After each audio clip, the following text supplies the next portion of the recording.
이슈에 따로 문을 열도록 하겠습니다. 오늘도 서용원, 곽유정 두 전문가분들 모시고 오늘은 아무래도 좀 평소와 다르게요. 비상계엄 관련된 상황을 좀 말씀을 좀 두 분과 얘기를 좀 해보고 투자 전략 어떻게 좀 짤지에 대한 말씀을 좀 들어보도록 하겠습니다. 저 두 분 어서 오십시오. 네, 안녕하세요. 자, 서 차장님, 일단은 밤새 금융시장이 정말 큰 변동을 했죠. 뭐 그럴 만한 사안이기도 하긴 했습니다만 일단 밤새 아마 우리 서 차장님도 아마 좀 잠을 제대로 못 주무셨을 것 같은데 어떻게 보셨어요? 네, 맞습니다. 갑작스럽게 좀 발표가 나면서 뭐 전쟁이 난 거 아니냐라는 우려감도 있었습니다만 네. 일단 우리가 좀 크게 두 가지를 좀 봐야 될 것 같습니다. 아무래도 이제 우리나라는 휴장인 상황이었고 미국 시장이 이제 열린 상황이었기 때문에 일단 원달러 역외 환율에 대한 부분들을 우리가 좀 체크를 해봐야 될 것으로 예상이 되고요. 그다음에 이제 우리나라 시장이 아직 개장을 안 했기 때문에 지표에 대한 부분들을 확인할 수는 없습니다만 간접적으로 볼 수 있는 부분들은 MSCI 한국지수 ETF에 대한 부분들이 미국에 상장이 되어 있습니다. 두 가지를 좀 살펴볼 수 있을 것 같은데요. 일단은 뭐 역외 환율에서는 장중한 때 1,440원도 좀 돌파를 하면서 거의 정고점 수준까지 좀 다다르는 모습이었습니다. 아무래도 외국인들이 환율에 대해서는 상당히 좀 민감하게 반응할 수밖에 없고 지금 한국 자산 시장에 대한 부분들이 결과적으로 우리나라는 정치적인 리스크라고 볼 수 있겠지만 그렇죠. 외국인들이 볼 때는 이게 지정학적 리스크거든요. 그렇죠. 그런 이슈로 인해서 환율이 폭등을 했고 물론 계엄이 해제되면서 좀 안정을 좀 찾아갔고 현재 구간 제가 들어오기 직전에도 뭐 전날 저희 종가까지 수준까지 내려오긴 했습니다만 이렇다고 해서 뭐 없었던 일이 될 수 있는 부분들은 아니기 때문에 외국 자본들에 대한 이탈을 우리가 분명히 좀 체크를 해봐야 될 거고요. 그다음에 MSCI 이머징 마켓 한국 지수에 대한 부분들도 장중한 때 급격하게 좀 하락하는 모습들이 이어졌습니다. 물론 장중에서 이제 양봉으로 좀 마감이 되는 모습이었고요. 그다음에 우리가 또 살펴볼 수 있는 부분들은 영국 시장에 상장돼 있는 삼성전자 지수를 좀 볼 수 있는데요.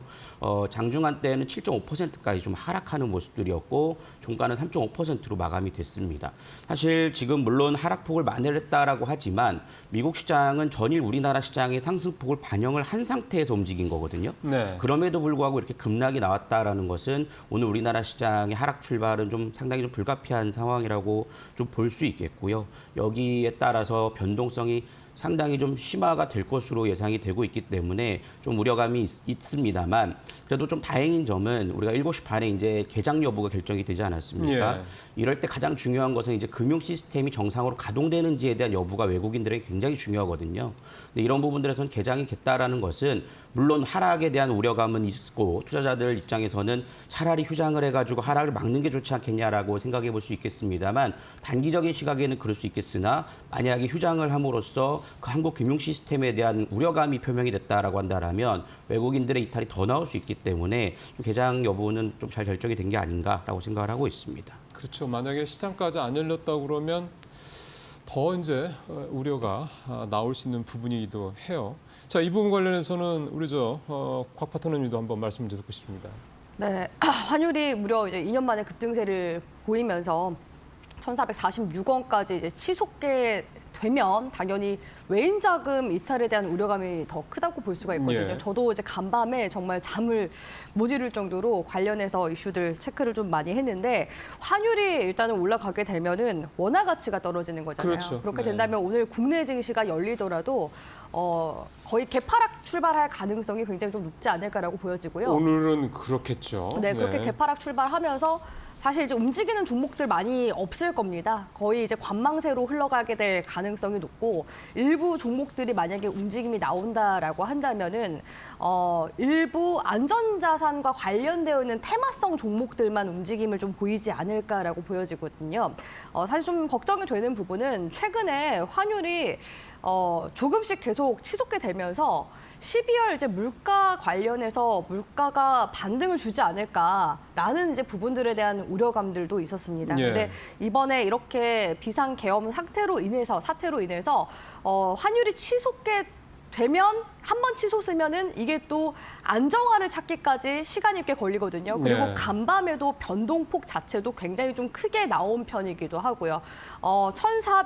1,410원대까지 일시적으로 좀 조정을 주는 듯 했으나 다시금 또 반등을 주면서 결국 1,420원대에서 마감이 나왔었기 때문에 단기적인 이제 증시의 변동성은 좀 불가피하지 않을까라고 보여지고요. 제가 이제 증권가 쪽에서 나온 이제 관련 리포트들도 좀 살펴보고 여론 기사들도 좀 봤을 때 제한적이지 않을까라고 보고 있지만 저는 이 변동성이 적어도 이번 주 내내 좀 증시를 흔들 만한 그렇죠. 요소라고는 보고 있습니다.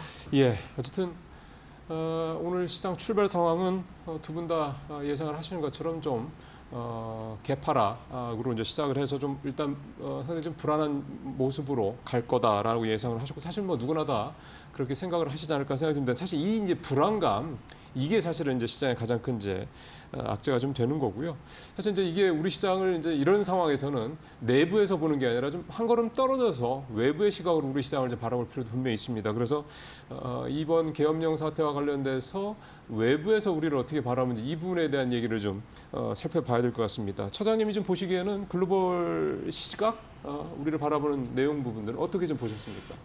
물론 이 정치적인 뉴스들이 상당히 많이 나왔습니다. 뭐 주요 외신들이 전부 다 우리나라 시장에 대해서 예. 뭐 긴급 타진을 했고 이런 부분들이 있습니다만 우리가 좀 살펴봐야 될 경제적 포커스에 맞춰본다라면 좀 특징적인 부분이라고 한다라면 뱅크 오브 아메리카에서 한국 자산에 대해서 매도 의견을 냈습니다. 그렇기 때문에 이러한 부분들이 상당히 좀 영향은 좀 있을 것으로 예상이 좀 되고 있고요. 예. 아무래도 지금 시장에서의 이제 불확실성이라고 한다라면 채권 가격의 이제 폭락이죠. 외국인들이 대거 한국 국채에 대한 매도가 나올 수 있다라는 점이라고 좀 볼 수 있겠고요. 이러한 점들이 뭐 미국 시장에서도 채권 뭐 가격이 좀 소폭 상승을 하는 이런 모습들도 나타나 줬거든요. 그래서 외신들이 바라볼 때 이것이 이제 단기간의 해프닝으로 끝나는 것이 아니라 한국에 대한 신용도에 대한 우려감이 그렇죠. 있을 수 있다 이런 네. 얘기들이 있습니다. 물론 이 신용 등급을 평가할 수 있는 부분이 뭐 CDS 프리미엄 자체가 어저께 뭐 크게 변동하진 않았습니다. 다행히. 뭐 그렇습니다만 이러한 부분을 단기적으로 볼 것이 아니라 지속적인 외신들이 뭐 결국에는 탄핵 얘기까지 좀 나오고 있고 뭐 정치적인 뭐 수명이 뭐 다 했다 이런 얘기까지 나오고 있는 상황이기 때문에 이 정치적인 리스크가 이제 글로벌 시장에서 부각이 되면 한국 시장에 대한 매도 의견들은 뭐 뱅크 오브 아메리카에서만 지금 현재는 나온 상황이지만 추가적으로 계속해서 좀 나올 가능성이 높다라는 점을 감안해 볼 때 상당히 좀 우려감을 좀 갖고 우리가 좀 지속적으로 좀 체크를 해봐야 되지 않을까라고 좀 생각을 해볼 수가 있겠습니다. 예. 짧게 과교적 파트너도 한 말씀. 어떤 포인트를 좀 오늘 좀 중요하게 좀 우리 투자자분들께서 보셔야 될지. 일단은 유럽 쪽에서는 오늘 뭐 면밀 주시하고 있다. 러시아 같은 경우도 지금 전쟁 중인데 네. 우리나라 상황에 대해서 이제 우려를 표명을 하기도 했었거든요. 예, 예. 특히 영국 같은 경우에는 여행 권고 사항에다가 이런 이야기를 했습니다. 정치적 시위가 좀 우려가 된다라는 이야기를 했거든요.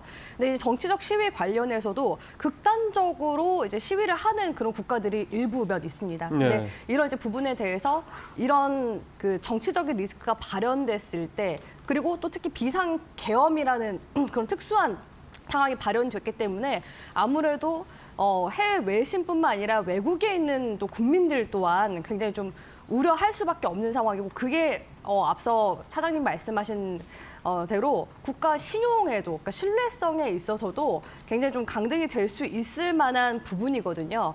그렇기 때문에 지금 시점에서는 뭐 주요 이제 외국인들도 지금 관망 포지션을 네. 하려고 하겠지만 그럼에도 불구하고 일부 좀 수급의 이탈에 대한 부분은 우리 시청자분들 좀 감안하면서 네. 관망을 하면서 가셔야 되는 부분이지 않나라고 보고 있습니다. 그렇습니다. 사실 또 제일 중요한 게 수급이죠. 가뜩이나 지금 우리 시장이 이 수급이 좀 불안한 상황이기 때문에 여기에 이제 엎친 데 덮친 격이 되지 않을까라는 그런 또 걱정도 좀 듭니다. 자, 이제 두 분 말씀 여기서 일단 1차적으로 좀 정리를 하고요. 고은배와 랭커 통해서 현재 상황 좀 브리핑을 좀 들어보도록 하겠습니다.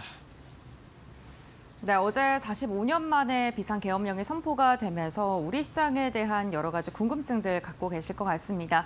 우선 어제부터 진행되고 있는 상황에 대해서 이야기를 나눠보고요. 관련해서 우리가 어떻게 시장을 대응해야 될지에 대한 이야기까지 해보도록 하겠습니다. 먼저 윤석열 대통령이 45년 만에 비상계엄을 선포했습니다. 어젯밤 10시 23분쯤 발표를 한 것인데요. 그리고 그 한 30분 뒤쯤에 비상계엄 체제 세계에 돌입이 됐습니다. 인터넷이 다소 이렇게 느리게 검색이 되는 등 여러 가지 이슈가 있었고요. 비상계엄이 선포가 된 후에 국회로 일반 시민은 물론이고 그리고 여러 의원들도 모집되는 모습이 나타났었습니다. 그리고 이와 함께 새벽 1시쯤에는요. 국회 본회의에서 비상계엄 해제 요구안이 본회의에 상정이 됐고요. 국회의원, 재적의원 190명이 참석을 했고 190명 모두가 찬성을 하면서 결의안이 가결되는 모습이 나타났습니다. 여기서 중요한 게 여야를 막론하고 모두 다 계엄령 해제에 대해서 찬성을 했다는 것이고요. 여야 모두 다 이런 긴급적인 비상계엄령 선포에 당혹스러운 모습을 표출하기도 했습니다. 이와 함께 4시 27분쯤에는 윤석열 대통령이 공식적으로 계엄을 해제할 것이다라고 입장을 발표하기도 했는데요.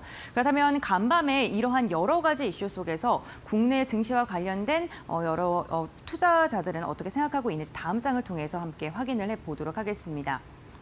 우선 국내 증시 펀드와 그리고 주식 야간 시장에 굉장히 출렁거리는 모습이 나타났습니다. 우선 코스피 200 야간 선물 지수 같은 경우에는 0시 19분 기준으로 313선까지 좀 후퇴를 했고요. 결의안이 통과된 뒤에 낙폭을 좀 만회하는 모습이 나타나고 있습니다. 이와 함께 미국에 상장된 한국 기업 같은 경우에도 간밤에 출렁거리는 움직임이 굉장히 컸었는데요. MSCI 한국 ETF 같은 경우에는 6% 이상의 급락세가 나타났었고 쿠팡도 두 자릿대 하락세를 보이기도 했습니다. 또 미국 주식 예탁 증서로 거래가 되는 포스코홀딩스, 한국전력, SK텔레콤과 KT까지도 모두 다 일제히 하락하면서 마감을 했는데요. 다만 그래도 우리가 좀 긍정적으로 해석을 해볼 만한 건 낙폭이 계엄령이 해제가 된 뒤에 다소 만회하면서 마감을 했다는 것입니다.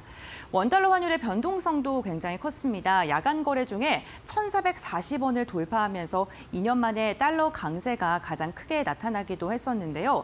종가는 1,425원의 야간 거래가 마감이 됐고요. 엔화 같은 경우에도 970원까지 폭등을 했습니다. 사실 글로벌 불확실성이 커지게 될 때 안전자산으로 부각을 받는 게 스위스의 프랑 그리고 일본의 엔화, 미국의 달러가 있는데요. 아시아 시장의 불확실성이 커질 때 엔화가 상대적으로 부각을 받을 수밖에 없고요. 야간 거래 시장에서도 엔화가 강세가 좀 독보적이었습니다. 가상자산도 변동성이 극심했습니다. 비트코인이 한때 8,800만 원까지 추락을 했습니다. 제가 어젯밤 11시쯤에 캡처를 한 화면인데요. 보시는 것처럼 급격하게 하락을 했다가 다시 1억 3천만 원으로 회복하는 모습이 지금까지는 현재 확인이 되고 있습니다. 업비트에 로그인이 안 되는 등 국내 한국에서의 거래소 가상자산이 막히는 모습이 나타났었는데 비트코인 같은 경우에 빠른 회복세를 보였다는 점도 함께 체크해 보시면 좋을 것 같습니다. 제가 그래서 이 펀드에 관련돼서 낙폭이 아니라 출렁이라고 표현을 한 것은요. 결국에는 하락하긴 했지만 회복세를 그래도 보이면서 만회하려는 움직임이 나타났다는 점도 체크를 해보셔야 될 것 같습니다. 다음 장 통해서 이어서 확인해 보시죠. 그렇다면 글로벌 시장에서는 우리나라의 이번 사태에 대해서 어떻게 평가를 했을까요? 일론 머스크 테슬라 CEO 같은 경우에는요. 우리나라 국회 사진 한 장과 함께 와우라는 놀라움을 표하는 글을 게시했습니다. 이와 함께 한국에서 무슨 일이 있냐, 무슨 일이 지금 발생했냐라는 질문에 대해서 충격적인 사건이 발생했다라고 코멘트를 달기도 했는데요. 주요 외신에서도 우리나라의 계엄령에 대해서 지금 지속적으로 다루고 있는 상황입니다. 파이낸셜 타임스 같은 경우에는 보수 세력 결집을 위한 정치적 도박일 수 있다라고 이야기했고요. 영국에서도 탄핵을 피하기 위한 꼼수다. 또 일본에서는 반국가 세력이 명확하지 않다. 지금 외신 쪽에서는 역시나 긍정적인 코멘트는 나오지 않고 있고요. 전반적으로 우리 시장에 대해, 우리 경제에 대해서 부정적인 의견을 달고 있고요. 미국 백악관에서도 좀 당혹스러운 입장을 표하고 있습니다. 긴밀히 현황을 모니터링 중인데 사전에 통보받지 못했다라고 이야기하고 있고, 이에 대해서 외신에서는 우리나라와 미국 민주주의 국가를 표방하고 있는 이 나라 두 국가가 지금 앞으로의 그 방향성에 대해서 지금 굉장히 위태로운 상황에 있다라고 시험대에 올랐다라고 표현을 하기도 했습니다. 월가에서도 코멘트가 잇따라 나오고 있습니다. 웰스파고 같은 경우에는 관세도 부담스러운데 불확실성까지 추가됐다라고 이야기를 했고요. TD증권에서는 정책 입안자들이 그래도 원화 강세를 선호하기 때문에 이번에 불확실성이 그렇게 길게 가진 않을 것이다라고 그래도 좀 긍정적인 코멘트를 내놓았습니다. 모넥스 USA 같은 경우에는 이제 아시아가 혼란스러움이 나타날 때는 엔화로 이동하는 것이 합리적이다라고 이야기를 했고요. 뱅크 오브 아메리카 같은 경우에는 우리 증시에 대해서 지금 한국 노출 자산에 대해서 숏을 단기적으로 선택해야 된다. 매도 의견을 사실상 내놓기도 했습니다. 다만 지금 외국에 대한 우리나라의 밤의 그런 가상자산뿐만 아니라 우리나라가 상장되어 있는 그런 기업들을 보더라도 낙폭을 만회하면서 하락폭을 다소 축소하면서 마감했다는 점, 그렇기 때문에 변동성이 그렇게 크지 않을 것이다라는 의견도 일부에선 나오고 있고요. 9시에 지금 한국은행에서 임시회의가 개최됩니다. 이때 과연 우리 시장에 대한 추가적인 진정을 할 수 있는 그런 방안을 얼마나 마련할지, 얼마나 그 자구안 을 내놓을지에 따라서 국내 증시의 변동성이 나올 수 있기 때문에 9시에 나타난 그 회의에 대한 부분도 꼼꼼하게 체크를 해보셔야 될 것 같습니다. 이렇게 외신 상황까지 함께 이야기 나눠봤고요. 조금 더 자세한 이야기 지금부터 알아보겠습니다. 예, 이제 두 분의 전문가와 함께 이제 오늘 시장, 그다음에 앞으로의 시장 대응과 관련된 두 분의 생각을 좀 한 말씀 듣도록 하겠습니다. 먼저 향후 시장 영향 중요한 포인트인데 결국 이제 어떤 점에 주안점을 두고 시장을 이제 접근해야 될 것이냐, 이 부분이 현재로서는 가장 우리 시청자분들께서 궁금해하실 부분이기 때문에 이 부분에 대해서 두 분의 말씀을 한 분씩 듣도록 하겠습니다. 먼저 서 차장님은 어떤 포인트를 제일 중요하게 좀 보고 계세요? 일단 오늘 시장에서는 뭐 수급하고 환율이 제일 중요할 그쵸. 겁니다. 일단은 외국인의 매도세, 그다음에 그 물량을 받아줄 기관들이 나와줄 것이냐에 대한 부분들도 중요할 거고요. 결국에는 우리나라 정치적인 사건이 터졌기 때문에 이것을 어떻게 해결해 나가는지에 대한 것을 상당히 주목할 필요가 있다라고 좀 판단이 됩니다. 일단은 뭐 9시부터 이제 한국은행에서 임시 금통위를 개최를 하기로 했습니다. 그렇죠. 뭐 금리 인하 결정까지라고는 생각하진 않습니다만 금융시장의 안정 조치를 어떻게 할 것이냐에 대한 발표가 굉장히 좀 중요할 것으로 예상이 되고 있고요. 뭐 금감원에서도 긴급 회의를 개최를 하면서 뭐 이복현 금감원장도 시장 안정 조치를 가동 준비하고 있다라는 발표도 있었고, 경제부총리도 유동성을 공급할 것이다라고 발표까지 나왔거든요. 사실 어떻게 보면 이게 우리나라 시장이 좀 트리거가 어떻게 될 수 있느냐, 그러니까 반등의 기미를 만들 수 있느냐, 아니면 정말 더 큰 폭의 하락이 계속 진행될 것이냐에 대한 결정적일 것입니다. 왜냐하면 네. 그동안의 시장이 사실 오른 부분이 없기 때문에 정부에서의 개입을 좀 요청하는 부분들도 투자자들 입장에서 나왔었거든요. 근데 이러한 결과들이 결국에는 정부 개입이 안 할 수가 없는 상황에 도달을 했고, 얼마나 이제 유동성을 지속적으로 어떻게 보면 직접적으로 이제 공급을 할 것이냐에 대한 부분들의 규모가 시장의 좀 반등 여부를 좀 결정할 것으로 예상이 되고 있고요. 외국인들도 거기에 대해서 상당히 좀 주시를 할 겁니다. 물론 뭐 이것이 장기적으로 우리나라 신용 등급이라든가 정치적인 불확실성이 좀 지속될 수는 있겠으나 금융시장에서는 어찌됐든 수급이 들어오면은 결국에는 거기에서는 되돌릴 수 있거든요. 그리고 그렇죠, 우리나라 그렇죠. 시장은 네. 어쨌든 지금은 저 PBR까지 내려와 있는 상태이기 때문에 오늘 정부 각 부처에서 발표되는 금융 정책에 대한 부분들이 얼마나 긴급하고 얼마나 강하게 들어올 것이냐에 대한 부분들을 우리가 분명히 확인해 볼 필요가 있지 않을까라고 예상을 하고 있습니다. 예. 자, 이번에는 우리 곽유정 파트너는 어떤 포인트 보시는지 좀 말씀 듣죠. 네, 일단 전일 외국인이 들어온 부분에 대해서는 다시 이제 되돌림이 나와줄 가능성이 높고요. 일단은 그렇죠. 개파락 출발 가능성 말씀드렸기 때문에 오늘 이렇게 이제 한국은행 쪽에서 유동성 자금 투입하면 결국에는 이제 개파락으로 출발하더라도 양봉으로 마감이 될 가능성은 일부 있다고는 생각을 합니다. 근데 저는 이제 기존에 지금 이제 윤석열 정부 쪽에서 지금 많이 이야기가 나오고 있는 게 탄핵에 대한 부분이 지금 계속 그렇죠. 나오고 있거든요. 특히 네. 오늘 같은 경우에도 민주당 쪽에서 계속해서 이르면 이제 6일 날 탄핵을 이제 의결할 것이다라고서 이야기를 했고, 그리고 오히려 이번에 윤석열 대통령의 이러한 수가 악수로도 작용이 될 가능성이 높습니다. 아이러니한 거는 윤석열 대통령이 2016년도 경에 박근혜 정부에서 탄핵 사건을 주도했었던 검찰총장이었다는 거. 그렇죠. 그래서 기존에 이제 박근혜 정부 때도 이제 이제 탄핵 사건이 한번 있었기 때문에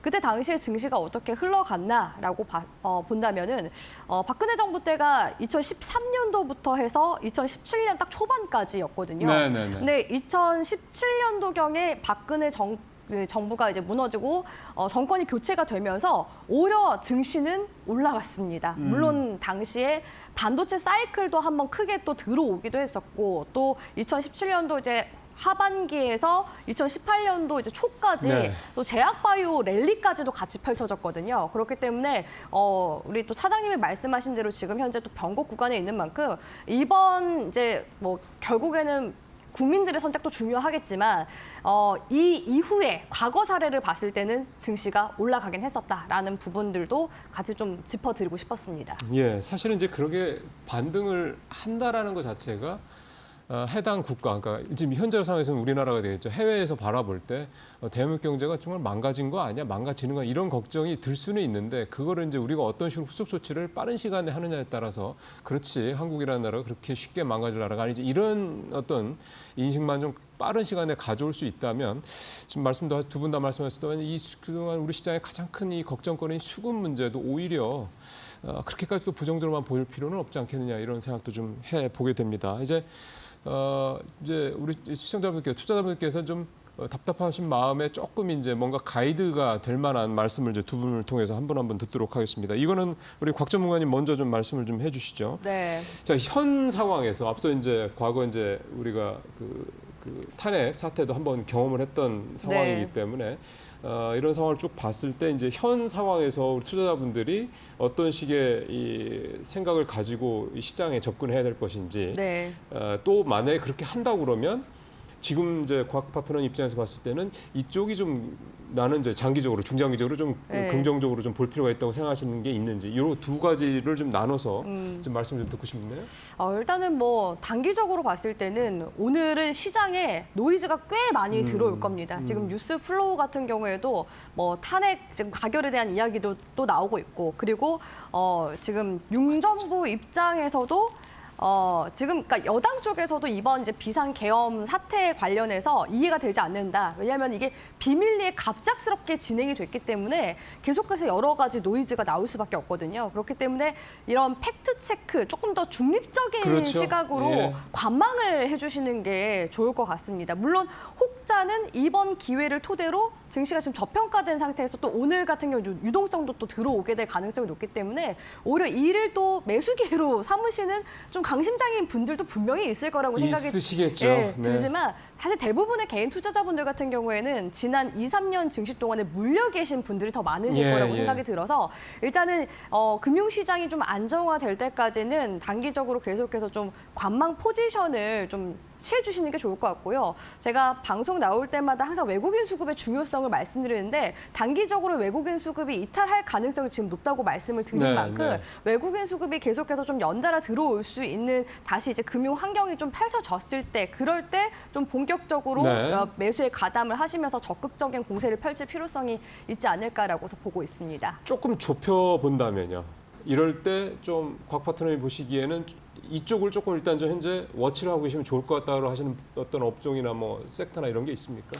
업종 섹터 같은 경우에는 사실 지금 시점에서 주도주 같은 경우에도 아직까지 반도체나 자동차 이쪽 같은 경우에는 좀 많이 업황 섹터가 추세 자체가 조금 무너져 있는 상황이기 때문에 업황 섹터가 돌아갈 때까지는 네. 내년 연초까지는 조금 기다려 봐야 되지 않을까라고는 보고 있습니다. 사실 이제 좀 신중하게 접근할 필요가 있는 네. 상황이 됐다 이 말씀이시네요. 자, 이번에는 마지막으로 우리 서 소장님께서는 이 똑같은 질문에 대해서 이제 어떻게 생각을 하시는지.